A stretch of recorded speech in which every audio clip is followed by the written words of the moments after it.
예, 오늘은 마태복음 11장 20절로 30절을 통하여서 겸손히 예수님을 섬겨라 하는 내용 중에 20절로 24절을 통해서 회개하라는 내용으로 함께 은혜를 받아 누리도록 하겠습니다. 이전에 마태복음 11장 16절로 19절에서 보면은 예수님께서 이 세대를 무엇으로 비유할고 하면서 말씀하셨죠. 그래서 이 세대에 살아가는 모든 이들을 장터의 아이들로 비유를 해 주셨습니다. 그리고 하시는 말씀이 너희가 피리를 불어도 춤을 추지 아니하고 애곡하여도 울지 않는다. 어떻게 보면은 애곡하여도 울지 않는다는 대목에서는 그 회개라는 의미가 함의되어 있다고도 볼 수가 있습니다. 그런데 요한일서 2장 16절로 17절에 보면은 이는 세상에 있는 모든 것이, 그러니까 그와 같이 살아가는 너희가 육신의 정욕, 안목의 정욕, 이생의 자랑으로 살아간다. 그 모든 것들은 하나님 아버지께로 온 것이 아니요 세상으로 쫓아온 것이라. 여기서 세상이라 하면은 이 세상 사는 일로 인해서 이루어졌다는 것이 아니라 원수마귀 사탄마귀로부터 온 것이다라는 의미를 담고 있습니다. 그러므로 이 세상도 그 정욕도 지나가되, 그러니까 너희가 원수마귀 사탄마귀로 받아들이는 그러한 정욕으로 인하여서 이 세상을 살아가지만 그런 모든 정욕도 지나가게 된다. 끝이 있다. 그러나 하나님의 뜻은 영원히 거하느니라 라고 말씀하고 있습니다. 그러므로 우리가 이 세상을 살아가면서 예수 그리스도를 믿는 그리스도인으로서 어떤 자세로 살아가야 될 것인가 할 때에 모든 사람들은 하나님과 관계 회복을 위하여 회개라는 말을 던져주고 있습니다. 예수님께서는 수고하고 무거운 짐진 자들아, 이렇게 마태복음 11장 28절 뒤에 이제 나오게 되죠. 그 말씀을 하시기 전에 먼저 엄중한 책망의 말씀을 주고 계십니다. 바로 그 말씀 이전에 회개하지 않는 자들을 향하여 경고를 하신다는 사실입니다. 겸손히 예수님께 배우고 예수님께서 주시는 안식을 누리기 위해 우리가 통과해야 할 첫 번째 관문이 있다. 그것이 뭐냐? 회개다 하는 것입니다. 그러므로 오늘 본문 20절을 보면 예수님께서 권능을 가장 많이 베푸신 고을들이 회개하지 않는다라고 책망하고 있습니다. 거기 보면은 고라시나 벳세다야, 너희 지금의 모습이 두로와 시돈보다 더 악하다라는 거예요. 그럼 두로와 시돈이 어떤 것이냐? 항해, 해양 도시로 인하여서 경제와 풍요를 이루었지만 아주 타락한 도시, 이스라엘의 바알신과 아세라신을 불러들이게 된 그러한 곳이 두로와 시돈이에요. 그리고 이것을 생각하게 되면 누구를 생각할 수 있느냐? 바로 이세벨을 생각하게 합니다. 그런데 그러한 악한 도시보다 너희 모습이 지금 더 패악하다라는 것을 말씀하는 거예요. 그런가 하면은 가버나움아 하면서 소돔과 고모라의 비유를 합니다. 여러분, 소돔이 어떤 겁니까? 완전히 부패와 타락의 온상이었고 파멸이 드시잖아요. 그러니까 너희도 그와 같이 파멸의 길을 가고 있다라는 거죠. 그러면서 차라리 내가 이러한 기적이 그곳에 행하여졌었으면은, 나의 권능이 그곳에 행하여졌으면 그들은 회개하였으리라. 이것은 그들이 낫다는 얘기가 아니에요. 고라신, 벳세다, 가버나움 등이 예수님을 영접하지 못하는 것이 더 악하고 부패하고 멸망의 길을 가고 있다는 것을 말씀하고 있는 거예요. 그들은 영적 무관심과 강팍함 뿐이었습니다.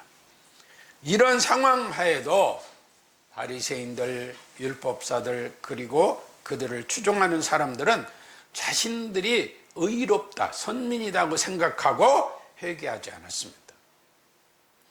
또한 헤롯 왕이나 헤로디아, 그리고 그의 딸 살로메는 그 악행에 의하여서 오히려 폐악질이 더 심해지고 있었던 상황이었음을 성경은 증거하고 있습니다.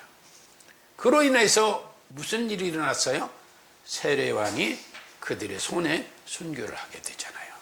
그의 딸 살로메는 세례요한을 죽임으로 그들이 승리했다고 찬가를 불렀을지도 모릅니다. 그러나 그것이 아닙니다. 그들은 결국에 모두 파멸하고 멸망의 길을 갔습니다. 그러므로 예수님은 차라리 이방 땅인 두로와 시돈, 심지어 소돔이 너희 이 고을들보다 견디기 쉬울 것이다 라고 말씀을 하신 것입니다.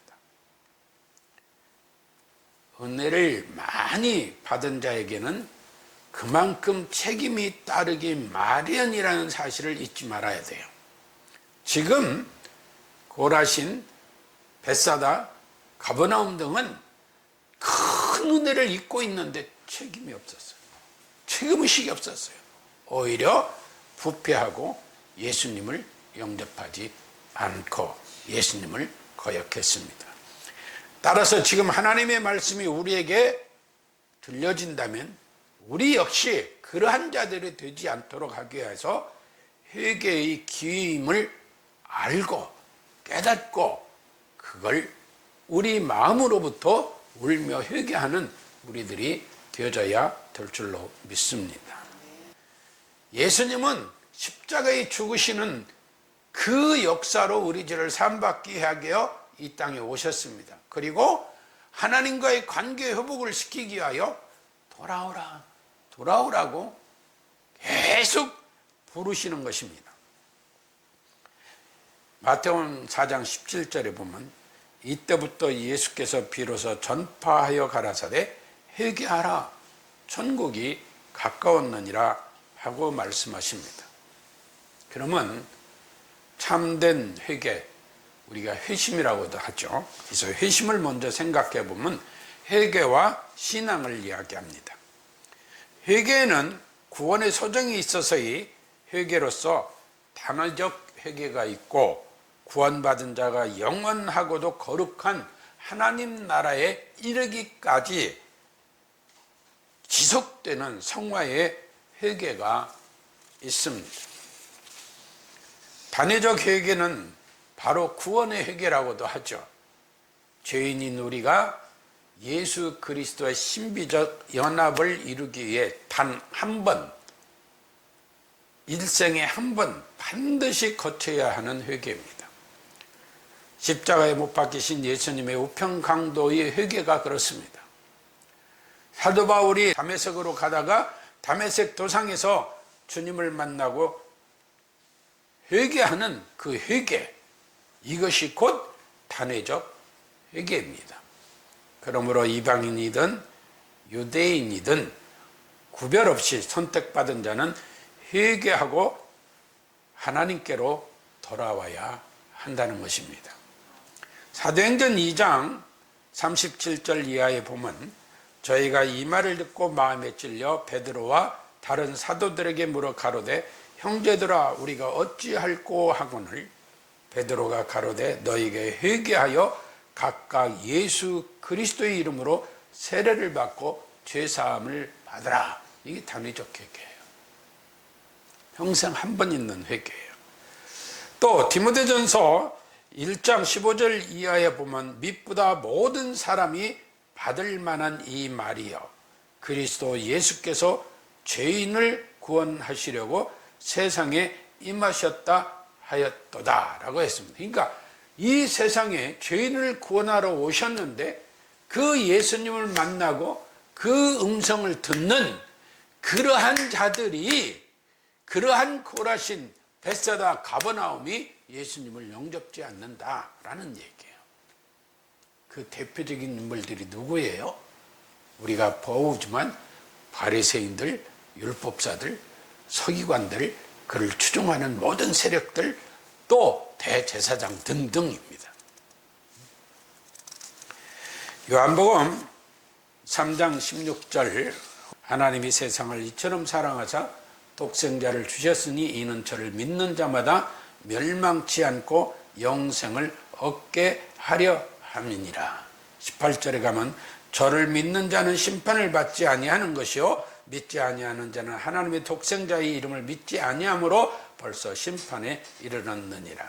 그러므로 20절에 악을 행하는 자마다 빛을 미워하여 빛으로 오지 아니하나니 이는 그 행위가 드러날까 하며 진리를 쫓는 자는 빛으로 오나니 이는 그 행위가 하나님 안에서 행한 것임을 나타내려 합니다. 그러니까 여기는 뭐가 담겨 있느냐? 단회적 회개와 성화의 회개가 다 담겨져 있어요.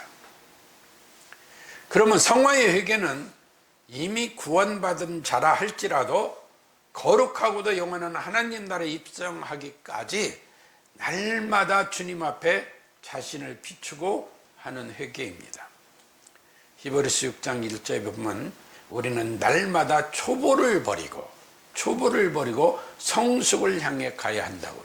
이게 날마다 우리 신앙도 어린아이에 머물러 있지 않고 자란다고 그러잖아요. 이 성숙을. 이게 성화의 회개의 삶을 이루는 거예요.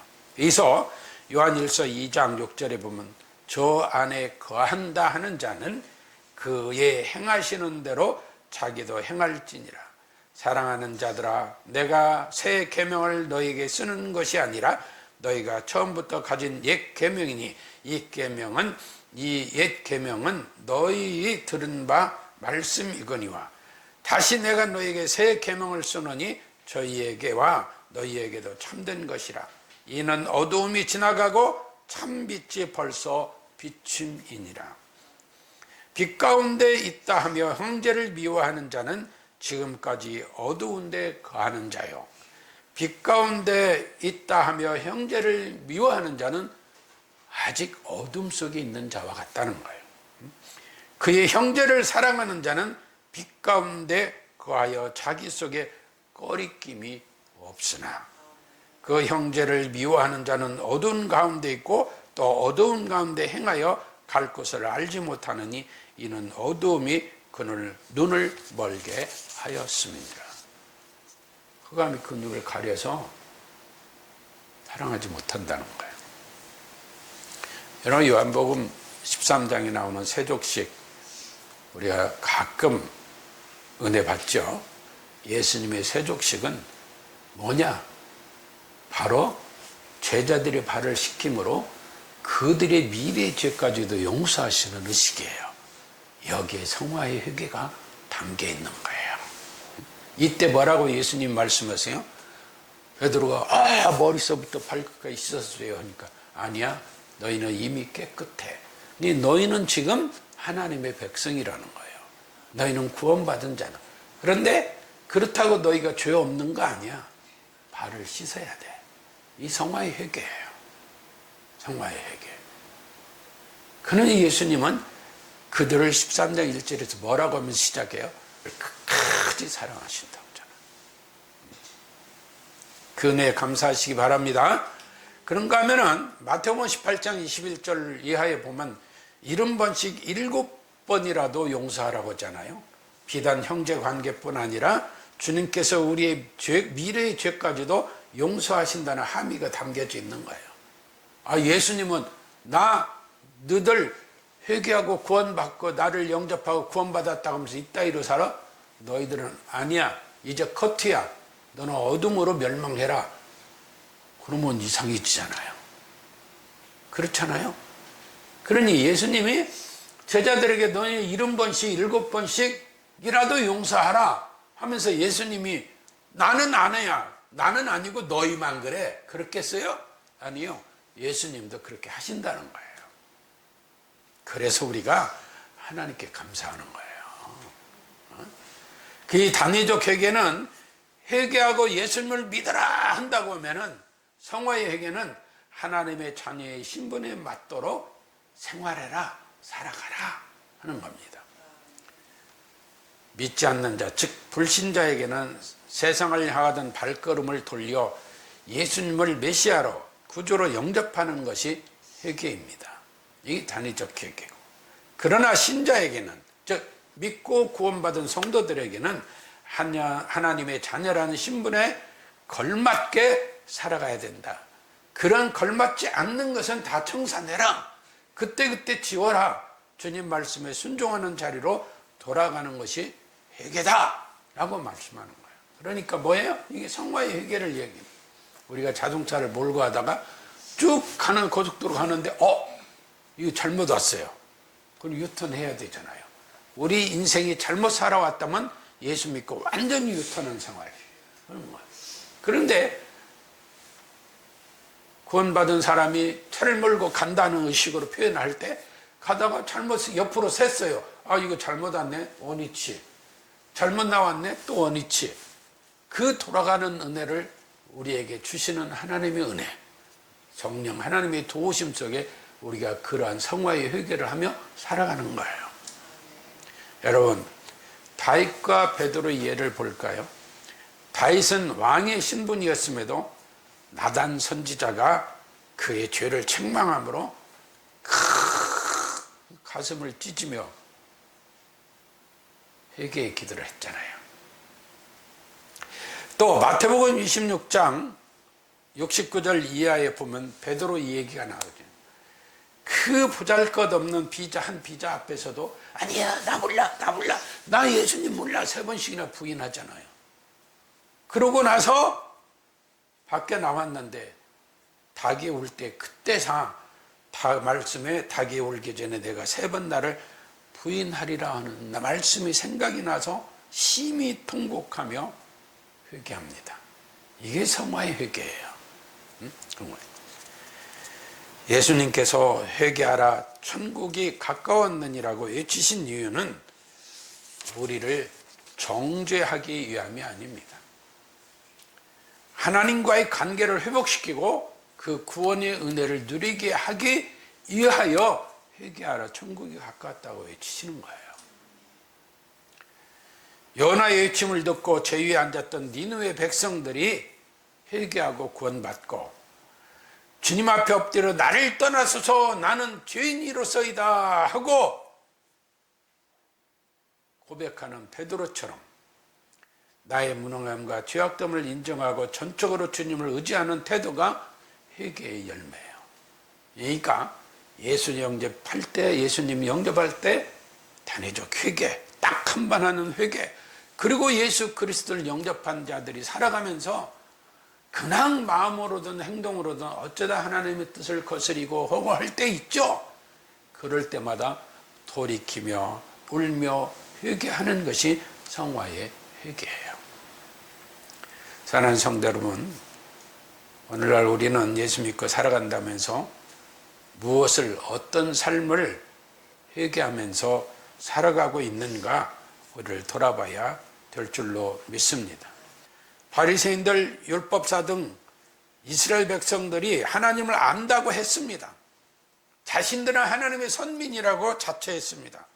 그러면서도 하나님의 아들이 와서 이적을 행하고 기적을 행하고 사람을 사랑하고 구원하시는 메시지를 전하고 하는데 예수님을 거부한 거예요.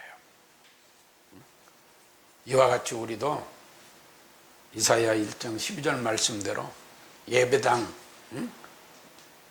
마당만 받고 다니는 성도들이 아닌가 한번 돌아봐야 돼요. 내 마음이 주님으로부터 멀어져 있는 것이 아닌가 한 번씩 생각해 봐야 돼요. 아니라면 빛의 자녀답게 행하여야 합니다. 나는 아니야, 나는 늘 성화의 회개를 기뻐해 하면서 산다면 우리는 빛의 자녀답게 살아야 합니다. 예수 그리스도 안에 거한다 하는 자는 그의 행하시는 대로 저도 행할지니라 하는 요한일서 2장 6절 말씀대로 우리는 그러한 삶을 살아야 될 줄로 믿습니다. 그래서 우리가 예수님께 배우라 하는 것이 예수님께 뭘 우리가 배울 자격이나 있어요? 바로 그런 것을 말씀하는 거예요. 그래서 요한일서 3장 8절 이하에는 죄를 짓는 자는 마귀에게 속하나니 마귀는 처음부터 범죄함이니라. 하나님이 아들이 나타나신 것은 마귀의 일을 멸하러 하십니다. 그러니까 그 죄를 멸하려고 하시는 것이죠. 그러면서 하나님께로서 난 자마다 죄를 짓지 아니하나니 하나님의 씨가 그의 속에 거하며 저도 범죄치 못하는 것은 하나님께로서 났음이니라. 이러므로 하나님의 자녀들과 마귀의 자녀들이 나타나느니 무릇 의를 행치 아니하는 자나 또는 그 형제를 사랑치 아니하는 자는 하나님께 속하지 아니하느니라. 우리에게 그런 실천적인 삶이 필요한 거예요. 근데 우리는 내 욕심이, 내 정욕이 가득 채워지면 하나님의 의 아니에요. 형제 사랑 없어요. 형제가 죽어야 내가 산다고 하는데, 형제가 죽어야, 이웃이 죽어야 내가 산다고 말하는데 어떻게 그 속에 하나님께 계시겠어요? 하나님 그런 분 아니잖아요. 그를 어떻게 살리셨는데, 어떻게 회개케 하셨는데. 오늘 본문 말씀에서는 하나님을 가장 사랑하고 가장 잘 안다는 선민이라는 그들을 향해 말씀하고 있다는 사실을 우리는 잊지 말아야 합니다. 그들은 예수님을 거부하기보다는 믿음으로 회개했어야만 했습니다. 그들은 하나님의 이름으로 예수님을 메시아로 받아들였어야 했는데 불구하고 예수님을 거부했습니다. 그들의 예수님을 믿지 아니하므로 그들의 삶은 하나님과는 아무 상관없는 삶을 살았고 그들은 은혜를 모르는 자들이 되었다는 사실입니다. 그래서 시편 기자는 이렇게 말합니다. 81장 11절에 내 백성이 내 소리를 듣지 아니하며 이스라엘이 나를 원치 아니하였도다. 그러므로 내가 그 마음에 강팍한 대로 내어버려 두어 그 이무대로 행케 하였도다. 내 백성이 나를 청종하며 이스라엘이 내 도 행하기를 원하노라. 그러니까 하나님의 말씀을 듣고 행하는 자는 하나님의 백성이요, 오히려 하나님의 말씀을 듣고 더욱 마음이 강팍해져서 저놈 죽여 그래야 내가 살아, 이런 식의 사람들은 오히려 하나님의 백성이 아니다라는 거예요. 그러니까 우리가 그런 점을 심히 돌아보며 살아야 될 줄로 믿습니다. 그러면 가장 무서운 심판은 우리가 살다 보면 어려움도 있고 또 육신의 질병들로서 고통도 당하고 하는 어떠한 고난이 아니라 하나님이 우리의 고집대로 살도록 내버려 두시는 것, 이걸 육이라고 하거든요. 이게 가장 무서운 심판이에요. 가장 무서운 거예요.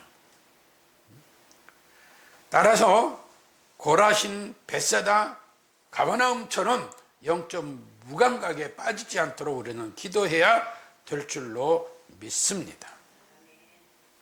예수 그리스도를 멍에를 메고 우리가 배우는 삶의 은혜를 누리고자 하면서 하나님의 무한한 긍휼을 받아 누리며 70번씩 7번이라도 용서해주고 계시는 하나님의 은혜를 잊어버리지 말고 내 자신도 그러한 회개의 마음으로 살아가는 우리들이 되어져야 될 줄로 믿습니다. 회개는 결코 부끄러운 일이 아닙니다. 회개는 생명으로 인도하는 길입니다. 회개는 진정한 쉼, 곧 구원의 안식으로 들어가는 유일한 길입니다. 그러므로 우리의 강팍한 마음을 깨뜨리고 돌아와 돌아와 찬양하듯이 부르시는 주님의 음성에 응답하는 은혜로 참된 구원의 은혜를 누리는 성도들이 되어지길 주님의 이름으로 축복합니다.